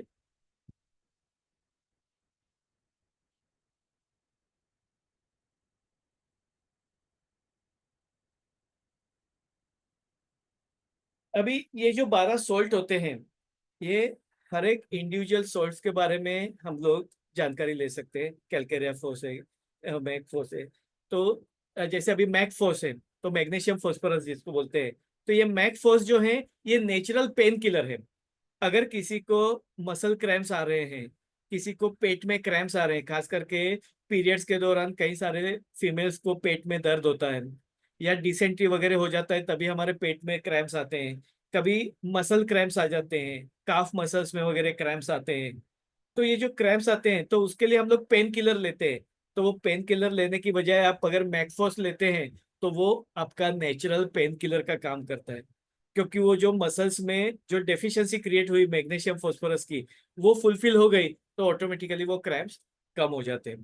तो mag phos is a natural pain killer. उसी तरीके से किसी को रेस्टलेसनेस है, एंजाइटी बहुत ज्यादा है, नींद नहीं आती है, घबराहट बेचैनी हो रही है, तो उसका ब्रेन सेल्स में कोई डेफिशिएंसी क्रिएट हो रही है, तो उसके लिए कालीफोस काफी इफेक्टिव है। कालीफोस इज अ सूदिंग और ट्रैंक्विलाइजिंग सॉल्ट। तो बायोकेमिक सॉल्ट में कालीफोस नाम की जो दवाई है, ये आप रेगुलर बेसिस पे ले सकते हैं। जिसको भी अनिद्रा की शिकायत है, एंजाइटी की शिकायत है, घबराहट बेचैनी हो रही है, रेस्टलेसनेस है, मेमोरी इश्यूज है, तो ब्रेन सेल से रिलेटेड जो भी इश्यूज है, तो उसके लिए कालीफोस काम में आती है। तो ऐसे अलग अलग अलग सॉल्ट के अलग अलग रोल होते हैं, तो वो हम लोग डिटेल में जानेंगे। तो आप में से कितने लोग इंटरेस्टेड हैं ये साइंस सीखने के लिए या जानने के लिए? उसकी डिटेल्स अगर आप इंटरेस्टेड है तो मैं आपको शेयर कर दूंगा अभी। So if you are interested, आप मी लिख सकते हैं या आई लिख सकते हैं चैट बॉक्स में, ताकि मुझे पता चले कितने लोगों को ये सीखने में इंटरेस्ट है।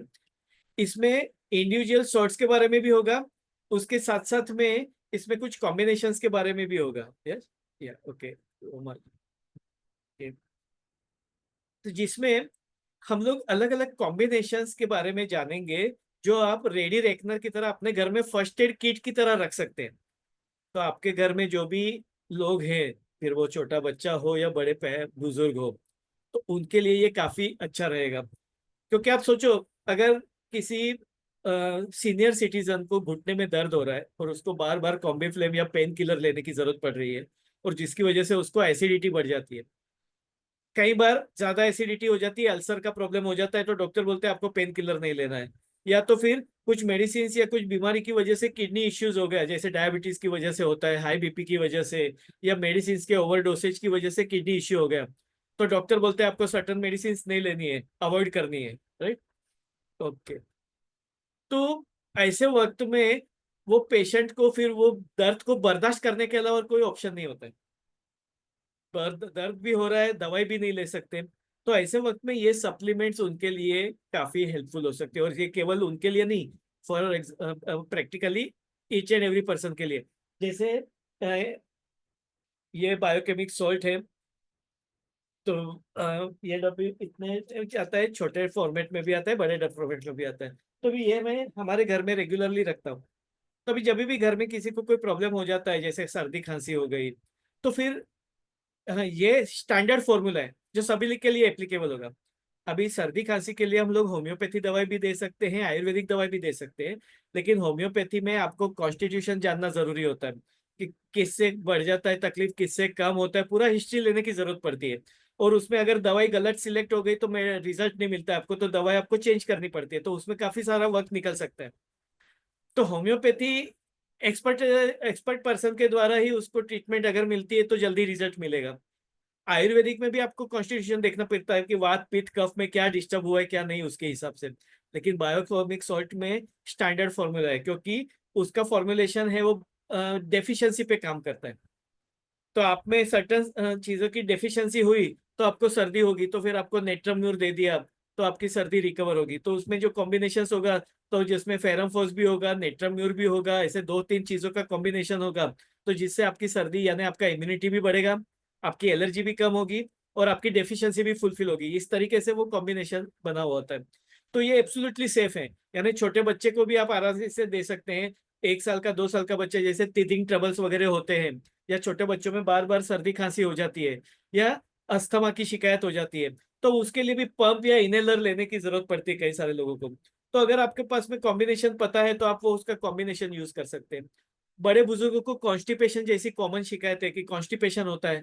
अभी वो एज में इंटेस्टाइन ज्यादा काम नहीं करते हैं, फाइबर्स उतने खाए नहीं जाते हैं, पानी कम पिया जाता है, तो कॉन्स्टिपेशन क्वाइट नेचुरल। तो ऐसे में अगर उसको डेफिशिएंसी है तो अगर उसको कॉन्स्टिपेशन का कॉम्बिनेशन दे दिया, या जॉइंट पेन है तो रूमेटिज्म का कॉम्बिनेशन दे दिया, एसिडिटी है तो उसका, तो ये सारी चीजें आप घर में रख सकते हैं। और यू विल नॉट बिलीव, एक डॉक्टर के एक टाइम के कंसल्टेशन के अंदर, कंसल्टेशन का जितना वैल्यू होता है ऑलमोस्ट समझो कि एक 300 to 500 रुपीज कंसल्टेशन आप पकड़ सकते हैं। तो वो 500 में आपके सारे फॉर्मुलेशंस आ सकते हैं, जो बेसिक आपकी रिक्वायरमेंट है वो 10-12 जो भी फॉर्मुलेशंस हैं, डिसेंट्री के लिए, डायरिया के लिए, हेडेक के लिए, सर्दी खांसी के लिए, वीकनेस के लिए, तो ये सारे फॉर्मुलेशंस आप घर में रख सकते हैं।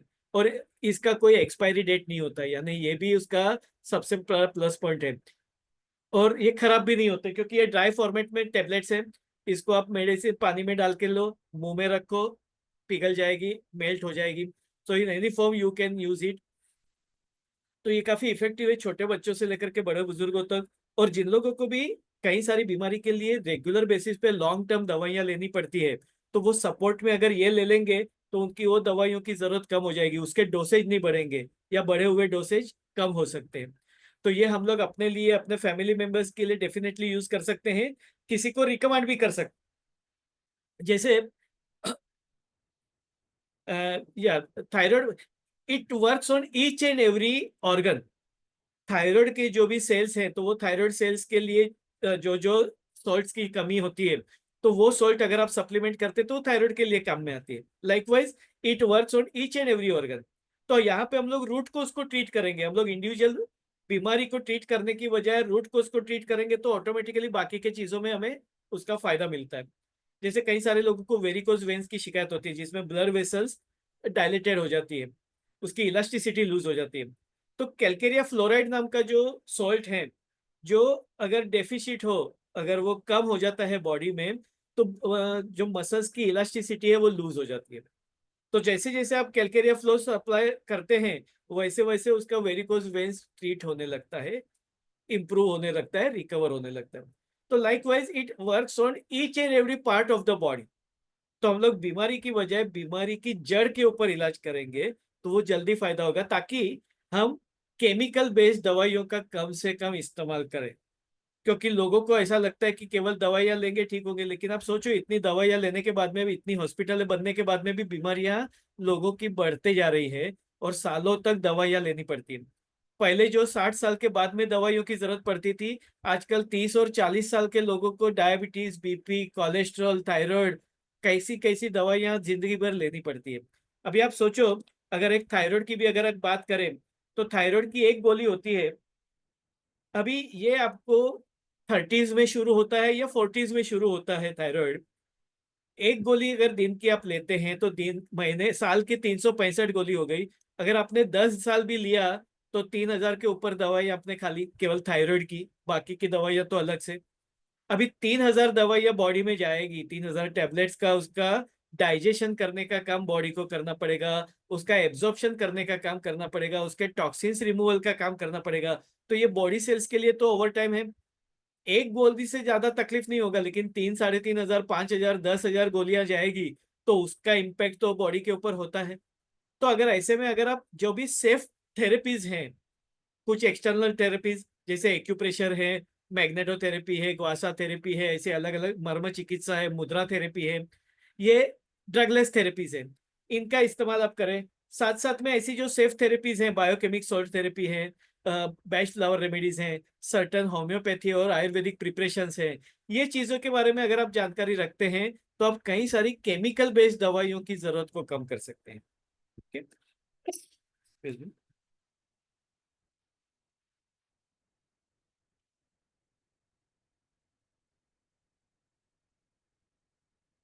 तो कई सारे लोगों को सीखने में इंटरेस्ट है, उनको सबको आपको जानकारी के लिए मैं बता दूं, अभी उसका जो वर्कशॉप है ये 6 मई से शुरू होने वाला है, नेक्स्ट ट्यूसडे से, जो कि 2 वीक्स का है, अल्टरनेट सेशन है, ट्यूसडेज, थर्सडेज एंड सैटरडेज को 9 to 10:30, जैसा आज का हमारा टाइम है उसी प्रकार से।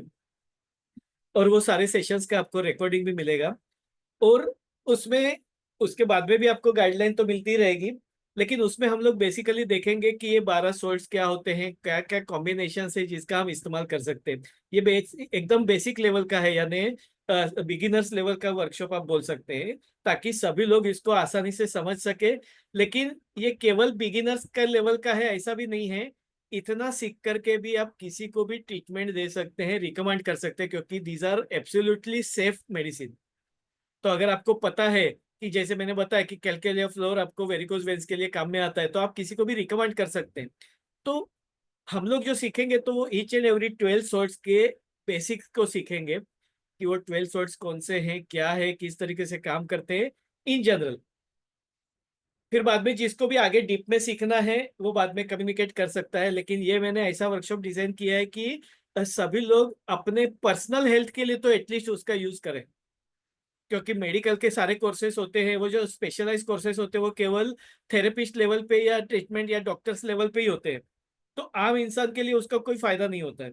लेकिन ये वर्कशॉप है, ये आम इंसान के लिए भी यानी कॉमन पर्सन के लिए भी काम में आएगा, as well as it will be useful for therapist and healers also, कि वो लोग भी अपने पेशेंट्स को अपनी थेरेपी के साथ में ये ट्रीटमेंट दे सकते हैं। जैसे कोई फिजियोथेरेपिस्ट है, या तो फिर कोई रेकी हीलर है, या एक्यूप्रेशर थेरेपिस्ट है, तो भी उनके पास में मेडिसिन के लिए कोई ऑप्शन नहीं होता है। तो वो लोग अगर बायोकेमिक सॉल्ट का अगर जानकारी लेते हैं तो वो लोग बायोकेमिक सॉल्ट पेशेंट को दे सकते हैं। क्योंकि जॉइंट पेन के पेशेंट्स जिनको कई महीनों से सालों से जॉइंट पेन है, तो वो तुरंत से तो ठीक नहीं होने वाला है, उसको थोड़ा वक्त लगता है। तो उसके साथ में अगर आप बायोकेमिक सप्लीमेंट्स भी अगर देते हैं एक्यूप्रेशर के ट्रीटमेंट के साथ में या रेकी के ही ट्रीटमेंट के साथ में, तो वो जो डेफिशिएंसी है वो भी फुलफिल हो जाएगी, तो उसकी रिकवरी फास्ट होगी। क्योंकि कुछ बीमारियां डेफिशिएंसी की वजह से क्रिएट होती है, तो वो डेफिशिएंसी अगर फुलफिल हो जाए तो वो रिकवरी भी ठीक हो जाती है। तो ये अगले ट्यूसडे से शुरू होगा, अल्टरनेट डेज वर्कशॉप रहेगा, यानी अगर आप कोई सेशन मिस कर देते हैं तो आप रिकॉर्डिंग देख करके कवर कर सकते हैं। और अल्टरनेट डे सेशन रहेगा, यानी आप नेक्स्ट सेशन अटेंड करके, और हर एक सेशन में थोड़ा बहुत रिवीजन भी होगा पास्ट सेशन का, कि पिछला सेशन में क्या हुआ था, यानी अगर आप कुछ मिस हो गया तो भी आपको उसकी डिटेल मिल जाएगी, इसकी नोट्स भी मिलेगी आपको, और बाद में भी हैंड होल्डिंग मिलेगा आपको, सपोर्ट, आपको कोई भी बीमारी से रिलेटेड कोई आपको बायोकेमिक सॉल्ट के कोई जानकारी चाहिए होगी या गाइडेंस चाहिए होगा तो वो भी आपको मिलते रहेगा। ये केवल 999 रुपीज में है। यानी ऐसा देखने को जाएंगे तो एक डॉक्टर का कंसल्टेशन चार्जेस होता है 500 to 1,000 रुपीज। लेकिन अदरवाइज भी हम कोई भी अ, आज ही जैसे मेरे यहाँ पे एक पेशेंट आए थे, उन्होंने रूटीन सब ब्लड वगैरह चेक करवाया एक जनरल हेल्थ के लिए, 3,000 रुपये लग गए। अब ये 3,000 रुपये से उसका बॉडी में रिकवरी तो कुछ नहीं होने वाला है, अगर उसमें रिपोर्ट में कुछ गड़बड़ भी होता है, जैसे कोलेस्ट्रॉल बढ़ गया या कुछ भी हो गया, तो उसके बाद में भी उसको मेडिसिन लाइफ टाइम लेनी है। तो उसकी बजाय अगर आप नॉलेज लेते हैं तो आप बहुत सारी चीजों को प्रिवेंट कर सकते हैं, बहुत सारी चीजों बीमारियों से बच सकते हैं, बहुत सारी दवाइयों की जरूरत कम कर सकते हैं। तो ये 999 रुपीज ये उसका वर्कशॉप की फीस है। और जो नंबर आपको दिया हुआ है वही मेरा जीपे नंबर भी है, और वो मेरा पर्सनल नंबर भी है, यानी आप वही नंबर पे मैसेज भी कर सकते हैं। और मैं ग्रुप का लिंक भी आपको शेयर कर देता हूँ, यानी जो लोग ग्रुप में नहीं हैं, डायरेक्टली कहीं से जुड़े हैं, तो वो लोग ये ग्रुप को जरूर से ज्वाइन करें, ताकि सारी अपडेट जो रहेगी वो ये ग्रुप में आएगी वर्कशॉप से रिलेटेड।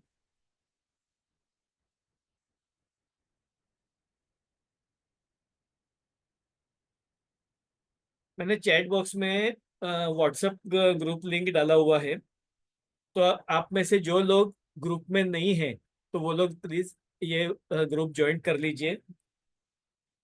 और मेरा नंबर भी मैं चैट बॉक्स में डालता हूँ, ये आपको ऑलरेडी स्क्रीन के ऊपर दिखाई दे रहा है, तो आप उसका स्क्रीनशॉट भी ले लीजिए। और जिन लोगों को भी अदर पेमेंट ऑप्शंस चाहिए, क्यूआर कोड या बाकी कोई डिटेल, तो वो मुझे ये नंबर पे मैसेज कर सकते हैं, ताकि मैं उनको बाकी के डिटेल्स दे सकूं। ग्रुप में भी ये डिटेल्स मैं शेयर कर दूंगा। तो आप में से कितने लोगों को ऐसा लगता है कि ये सेल्स हमें सीखना चाहिए?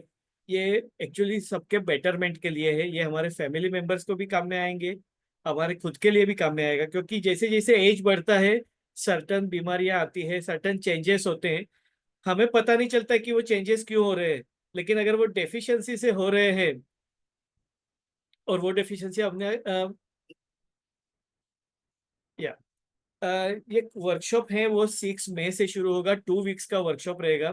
तो 2 वीक्स में alternate days, Tuesdays, Thursdays and Saturdays, यानी 6 मई, 8 मई, 10th मई, 13th मई, 15th मई और 17th मई। मैं चैट बॉक्स में आपको डाल देता हूँ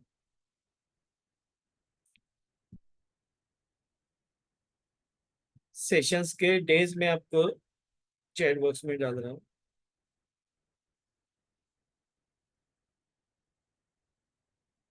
अ, रात को 9 से 10:30 बजे का टाइमिंग है, 9 to 10:30। ग्रुप आपको उसका ये भी मिल जाएगा, रिकॉर्डिंग भी, यानी अगर आप कोई वजह से कभी कोई आपका सेशन छूट जाता है, और आप एनी टाइम मेरे ग्रुप में भी आप को सारी डिटेल्स भी मिलती रहेगी, आपके क्वेरीज जो है उसको भी आंसर मिलते रहेगा। और आप में से कई सारे लोग जो ऑलरेडी मेरे दूसरे अलग अलग कोर्सेज कर चुके हैं, तो उनको पता होगा कि मेरा कम्युनिकेशन जो है वो रेगुलरली रहता है, यानी आपने कोई एक कोर्स किया हुआ है, वो 6 महीने पहले किया या साल 2 साल के पहले, ऐसा जरूरी नहीं कि वो कोर्स कर दिया तो आपका मेरा संपर्क छूट गया। आप एनी टाइम पूछ सकते हैं। इसमें से कई सारे लोगों को पता है, खास करके ज्योति जी को पता है कि एक्यूपंक्चर का एक जो हम लोग का वर्कशॉप चल रहा है, तो उसमें जो मेरे स्टूडेंट है वो 27 ईयर्स बैक, यानी ऑलमोस्ट 97 98 में मेरे यहाँ पे सीखे थे। वो आज भी कम्युनिकेशन में है, और कोई भी क्वेरीज होगी तो उसको सॉल्यूशन मिल जाता है। तो जो मेंटरशिप है, जो गाइडेंस है, वो रेगुलर मिलेगा। आपके इंटरेस्ट के ऊपर है, आप कितना इंटरेस्ट दिखाते हैं सीखने के लिए, उतना मुझे सिखाने में मजा आता है। यानी ये केवल वर्कशॉप तक का लिमिटेड संपर्क नहीं है। मोनिका जी, आपने भी वर्कशॉप किया है, करीबन 2 साल पहले आपने शायद कोर्स किया है, राइट? लेकिन आप अगर एक्टिव रहेंगे तो आपको जवाब मिल जाएगा। ओके नैन्सी जी, आपका नंबर आप प्लीज शेयर करेंगे चैट बॉक्स में। और आप ग्रुप में है कि नहीं है? अगर नहीं है तो प्लीज वो ग्रुप ज्वाइन कर लीजिए, और आपका नंबर शेयर कर दीजिए, ताकि मैं वो नंबर सेव कर लूँ आपको।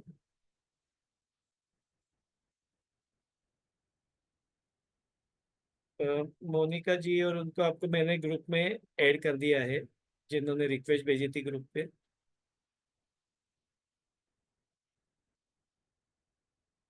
आपको अगर कोई क्वेरीज है तो आप पूछ सकते हैं, आप अनम्यूट करके भी पूछ सकते हैं। अगर आप वर्कशॉप से रिलेटेड कोई जानकारी लेना चाहते हैं, कुछ आपको क्वेरी है, सवाल है, तो आप पूछ सकते हैं any time.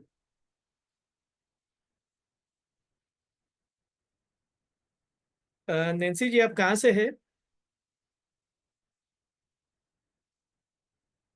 Raigarh district Alibag. Which district? Raigarh district Alibag. अच्छा, अलीबाग से, ओके। महाराष्ट्र से ही है वो। आप लोगों को, जिन लोगों को भी सीखने की इच्छा है, वो लोग प्लीज उसका मतलब आप में से कोई थेरेपिस्ट वगैरह है या अपने क्लिनिक पर्पस के लिए आप इस्तेमाल कर। Okay Monika ji, thank you. मैं थोड़ी देर में ग्रुप फॉर्म करूंगा, उसमें आप लोगों को ऐड कर दूंगा जो लोगों ने पेमेंट किया है। आप वो ग्रुप में भी, मैं ग्रुप ओपन करता हूँ, आप ग्रुप में पेमेंट डिटेल्स डाल दीजिए, आपका स्क्रीनशॉट पेमेंट का, आपका नाम लोकेशन के साथ में। तो मैं आपको ग्रुप में ऐड कर दूंगा, यानी कोई स्किप ना हो जाए। कई बार पेमेंट कर देते लेकिन बाद में स्क्रीनशॉट वगैरह आता नहीं है, तो पता नहीं चलता है कि किसका पेमेंट है। तो बेटर है कि आप अपना नाम के साथ में स्क्रीनशॉट भेज दीजिए।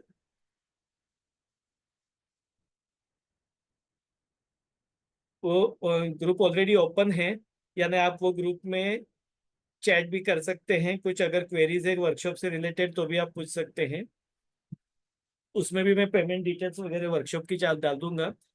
और आप किसी और को भी अगर आप शेयर करना चाहते हैं तो कर सकते हैं। मैं ग्रुप, ये आज के वर्कशॉप का रिकॉर्डिंग जो है वो भी ग्रुप में डाल दूंगा, तो जिन लोगों को भी जो वर्कशॉप अटेंड नहीं कर पाए आज का, तो वो अटेंड करके उन लोगों को और भी जानकारी मिल सकती है। और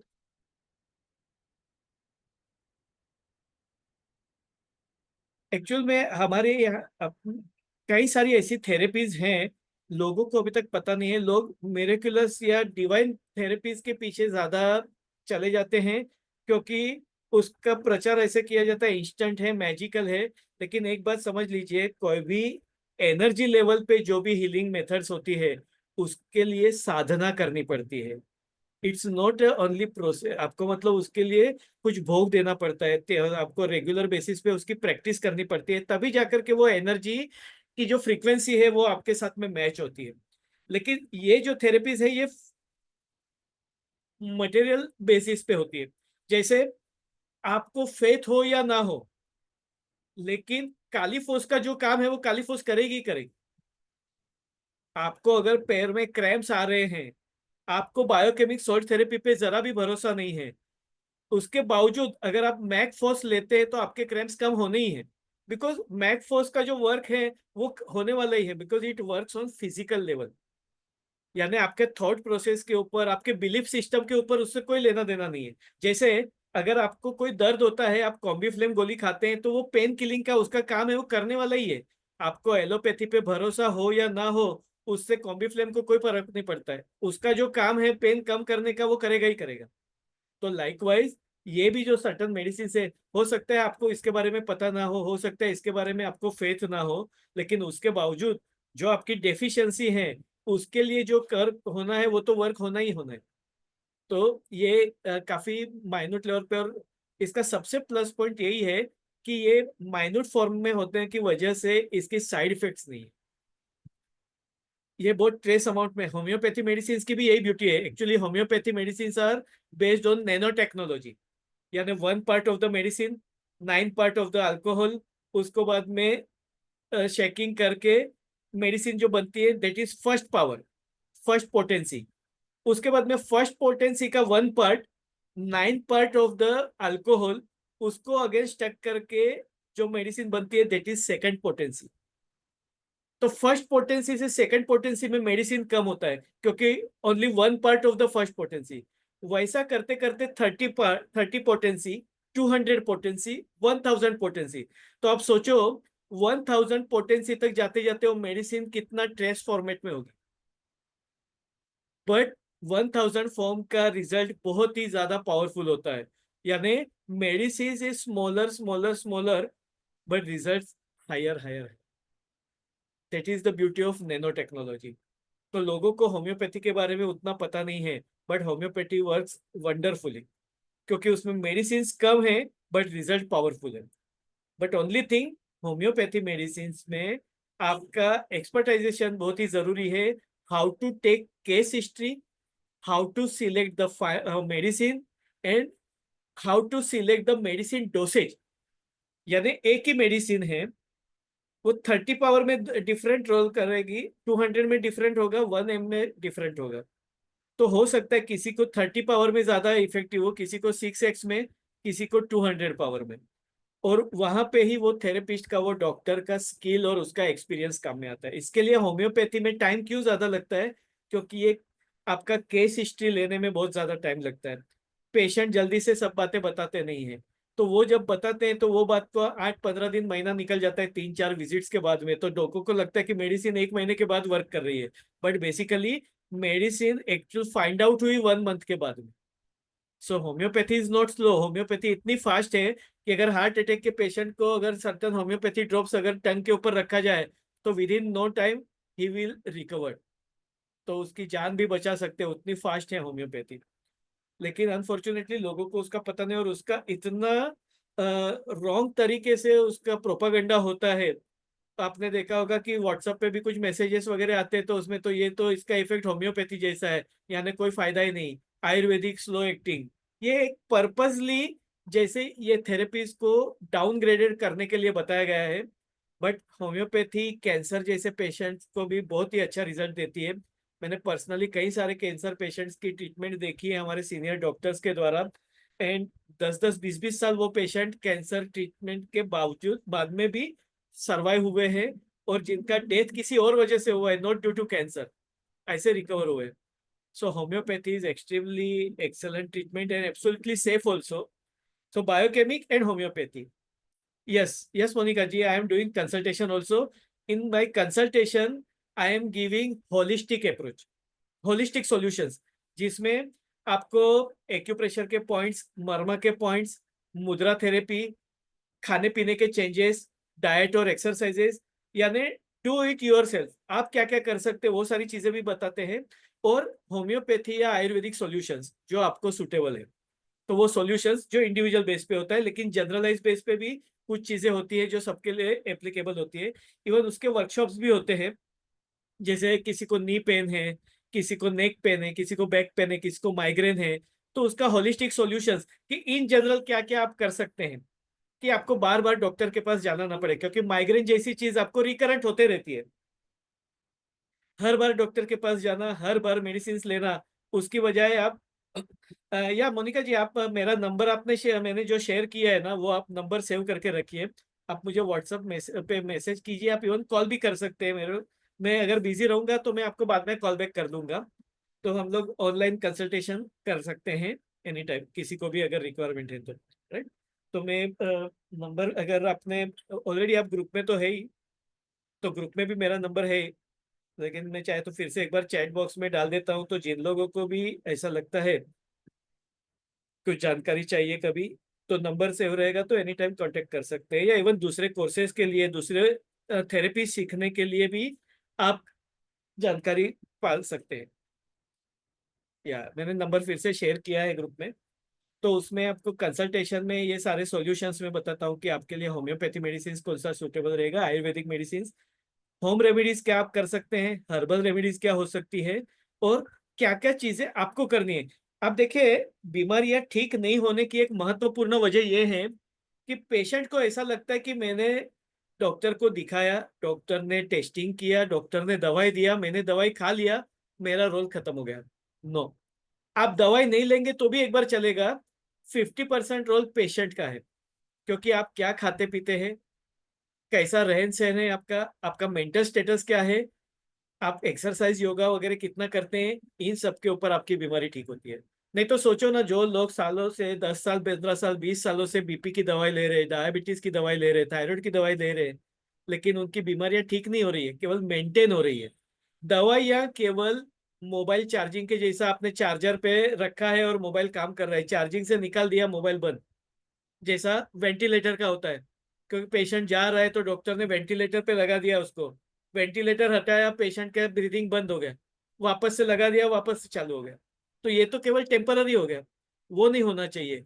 ट्रीटमेंट का मतलब है after certain course, after certain duration, even though you are not taking the treatment, you feel better. जैसे अगर माइग्रेन है, माइग्रेन का आपने एक कोर्स किया 3 महीने का, 6 महीने का, आपको ठीक हो गया, तो उसके बाद में पूरे साल भर आपको तकलीफ नहीं होती है बिना दवाई के, दैट मीन्स क्योर, उसको ट्रीटमेंट बोला जाता है। बाकी आप आज दवाई ले रहे हैं, आज आपका बीपी ठीक है, आज दवाई लिया, आज आपका शुगर ठीक है, इसको ट्रीटमेंट नहीं बोला जाता, ये मेंटेनेंस है। That is not the treatment, this is management और disease maintenance just for 24 hours only, सिर्फ और सिर्फ 24 घंटे के लिए। एक दिन का दवाई स्किप हो गया, शुगर बढ़ गया, बीपी बढ़ गया, ऐसा नहीं होना चाहिए। अभी मेरे एक पेशेंट को देखा था जिनको कई महीनों से कोलेस्ट्रॉल का दवाई चालू है। अभी मैं जब भी पढ़ता था 30 इयर्स बैक, जब भी मेडिकल कॉलेज में था, तभी नॉर्मल कोलेस्ट्रॉल लेवल वाज 250। अभी कोलेस्ट्रॉल लेवल है 200, यानी 200 से 250 वाले सारे पेशेंट हो गए। तो जिनका भी कोलेस्ट्रॉल 230 240 है, उसकी कोलेस्ट्रॉल की दवाई चालू है, और ये महीनों तक चालू है। अभी वो दवाई क्या कम करती है? या नो प्रॉब्लम मोनिका जी, अपना वर्कशॉप आज का खत्म हो गया है, और आप ग्रुप में हैं। Any time if you feel any queries your want to communicate, any time you can communicate, okay. तो जिनको भी लेट हो रहा है और जाना चाहते हैं तो जा सकते हैं, नो प्रॉब्लम। तो ये मैं जनरल चीजें सिर्फ डिस्कस कर रहा हूँ आउट ऑफ द सब्जेक्ट। या thank you very much. Good night Monika. तो कंटिन्यूस कॉलेज उसको एंजियोप्लास्टी करवाना पड़ा, स्टेंट लगाना पड़ा।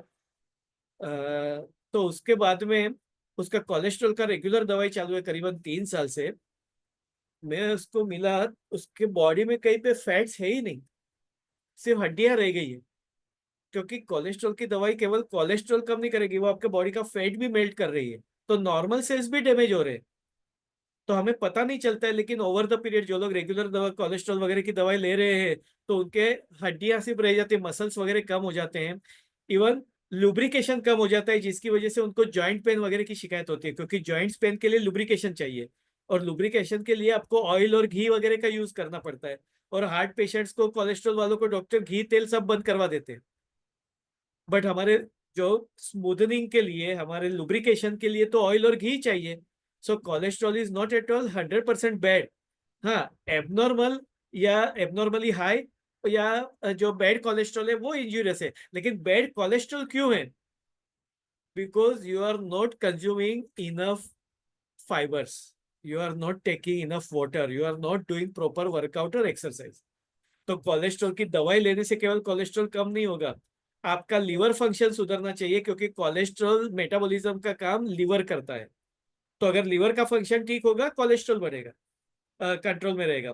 तो लीवर का फंक्शन ठीक कभी होगा? आप अनड्यू फैटी फूड खाना कम कर देंगे, फास्ट फूड खाना, जंक फूड खाना कम कर देंगे, आप फाइबर ज्यादा लेंगे, लीफी वेजिटेबल से, सलाद से, फ्रूट से, आप टाइमली फूड खाएंगे। ऐसा नहीं कि आपने सलाद वगैरह खाया या आपको ऐसा लगा कि हेल्दी है। मैंने हमारे घर के बाहर ही यहाँ पे एक जूस सेंटर है, रात को 12 बजे तक वहां पे जूस के लिए लाइन लगती है। रात को पुलिस जब भी सायरन बजाती है ना, तभी जाकर के उसका जूस सेंटर बंद होता है। लोगों को लगता है कि हम लोग जूस पी रहे, हेल्दी जूस पी रहे हैं, लेकिन एज पर आयुर्वेदा सनसेट के बाद में फ्रूट्स या fruit juice is as good as toxin, as good as poison. ये कितने लोगों को पता है? हमें क्या बताया जाता है? Calories, nutrition, supplements. तो मॉडर्न जो न्यूट्रिशन है वो हमें यही बताता है कि इतनी कैलोरीज होनी चाहिए, इतना प्रोटीन होना चाहिए, इतना विटामिन होना चाहिए। अरे लेकिन वो खाने का बाकी का भी वैल्यू कुछ होता है कि नहीं? केवल न्यूट्रिशन या सप्लीमेंट्स या केवल कैलोरीज नहीं है, आपका उससे मेंटल स्टेटस भी अच्छा रहना चाहिए, आपका इमोशनल स्टेटस भी अच्छा रहना चाहिए, वो भी फूड का एक मेजर रोल है।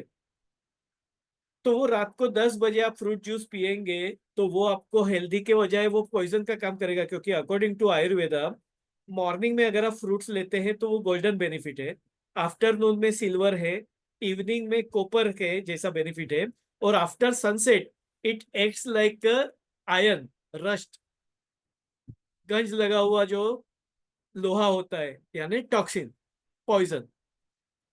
लेकिन रात को रोज जूस के लिए 12-12 बजे तक लाइन लगती है। तो हमें लगता है कि हम लोग फ्रूट जूस पी रहे तो healthy. Of course fruit juice is healthy, subject to when you are taking, what is the time and how you are taking. आप मिल्क शेक पी रहे हैं, highly toxin.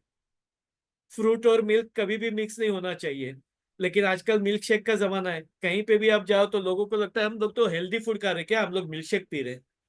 So milk and fruit never to be combined.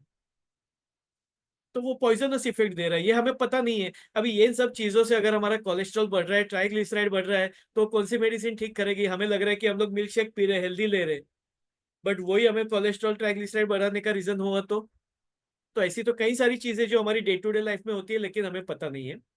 तो ये workshop सब्र करने का main वजह यही है कि आम इंसान को पता चले कि हम डे टू डे लाइफ में छोटी छोटी चीजों को ध्यान रख करके कैसे हेल्दी रह सकते हैं। और डू इट योर सेल्फ, यानी सेल्फ केयर के लिए हम लोग कैसे थेरेपी सीख सकते हैं, जिसके लिए डॉक्टर होना जरूरी नहीं है, थेरेपिस्ट होना जरूरी नहीं है, साइंस में होना जरूरी नहीं है, मेडिकल बैकग्राउंड होना जरूरी नहीं है, बस आपको सीखने का इंटरेस्ट होना चाहिए। तो आप बहुत सारी ऐसी थेरेपीज है तो जो आप सीख सकते हैं। इसके लिए मैं जो वर्कशॉप्स लेता हूँ उसमें बी योर ऑन डॉक्टर, आप खुद ही आपके डॉक्टर बनिए। उसका मतलब ये नहीं है कि आपको डॉक्टर के पास जाना नहीं है, डॉक्टर का एडवाइस लेना नहीं है या दवाई बंद कर देना है, नहीं। बट जो जो चीजें आप अपने हिसाब से हैंडल कर सकते हैं वो डे टू डे लाइफ में आप जरूर से कीजिए, ताकि मेडिसिन की रिक्वायरमेंट कम हो जाए और आप हेल्दी लाइफ जी सके। Right. So thank you very much everyone for your valuable time. आपको कोई भी क्वेरीज होगी तो ऑलरेडी मैंने मेरा नंबर भी शेयर किया हुआ है, ग्रुप का लिंक मैं फिर से एक बार शेयर कर देता हूँ। तो जो लोग अगर ग्रुप में नहीं हैं तो वो लोग इस ग्रुप में ज्वाइन हो जाइए, ताकि आपको अपडेट्स मिलते रहे जो भी मेरे नए नए वर्कशॉप्स आते हैं या अलग अलग कोर्सेस होते हैं, अलग अलग फ्री लेक्चर्स भी होते हैं इंफॉर्मेशन के लिए। तो वो आप अटेंड कर सकते हैं ताकि आपका नॉलेज अपडेट हो। लेकिन केवल नॉलेज को अपडेट नहीं करना है, नॉलेज को इम्प्लीमेंट करना है, क्योंकि नॉलेज तो हमें बहुत सारा मिल जाता है व्हाट्सएप यूनिवर्सिटी और यूट्यूब से, गूगल बाबा से। लेकिन प्रॉपर गाइडेंस के साथ में जो हमें नॉलेज मिलता है उसका अगर हम प्रैक्टिकल यूज करेंगे तो हम हेल्दी भी रह सकेंगे और हम अच्छी जिंदगी भी ले सकते हैं, और कम से कम दवाइयों की जरूरत से हम हेल्दी रह सकते हैं। सबसे पहले हमारे दिमाग से ये सोच निकाल देना है हमें कि अगर दवाइयां हैं तो ही हम हेल्दी है। नो, जब भी दवाइयां नहीं थी तभी भी बीमार होते थे लोग, और तभी भी लोग बीमारी को ठीक कर सकते थे। आज भी आदिवासी लोगों को, जो ट्राइबल एरिया में जो लोग रहते हैं, उनको मेडिकल सर्विस नहीं मिलती है, लेकिन उसके बावजूद भी वो लोग अपना हेल्थ मेंटेन कर सकते हैं, because of their knowledge and implementation of that knowledge. वो लोग जड़ी बूटी का इस्तेमाल करते हैं, लेप का इस्तेमाल करते हैं, कुछ चीज़ों का ऐसे इस्तेमाल करते हैं जिससे वो हेल्दी रह सकते हैं। तो हम भी ऐसे हेल्दी रह सकते हैं, या एटलीस्ट दवाइयों की जरूरत कम कर सकते हैं। तो ये हमें सोचना है कि कम से कम दवाइयों से हम कैसे हेल्दी रहे, कम से कम केमिकल बेस्ड दवाइयों से। ठीक है। So thank you very much everyone. तो उम्मीद करता हूँ आप सभी लोग ये वर्कशॉप बायोकेमिक सॉल्ट थेरेपी सीखेंगे, ताकि आप अपने पर्सनल लाइफ के लिए, अपने फैमिली मेंबर्स के लिए और दूसरों को भी मददरूप हो सके। Okay, thank you very much, good night, take care. आपको कोई क्वेरीज होगी तो आप ग्रुप में डाल सकते हैं। अभी अगर किसी को कुछ सवाल है तो पूछ सकते हैं।